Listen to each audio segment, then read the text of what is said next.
क्या बोला मजदूर? हम मजदूरों को गांव हमारे भेज दो सरकार, सूना पड़ा घर द्वार। हम मजदूरों को गांव हमारे भेज दो सरकार, सूना पड़ा घर द्वार। मजबूरी में हम सब मजदूरी करते हैं, घर बार छोड़ करके शहरों में भटकते हैं।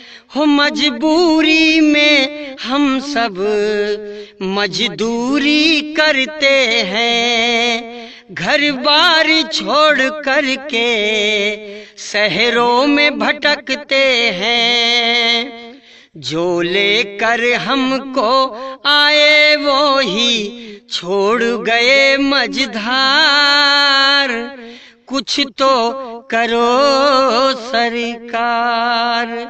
हम मजदूरों को गांव हमारे भेज दो सरकार, सूना पड़ा घर द्वार।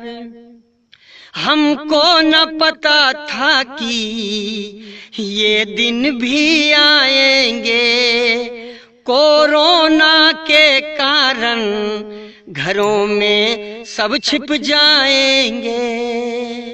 हमको न पता था कि ये दिन भी आएंगे, कोरोना के कारण घरों में सब छिप जाएंगे। हम तो बस पापी पेट के कारण झेल रहे हैं मार, कुछ तो करो सरकार। हो सूना पड़ा घर द्वार। हम मजदूरों को गांव हमारे भेज दो सरकार, सूना पड़ा घर द्वार। हमारा सूना पड़ा घर द्वार।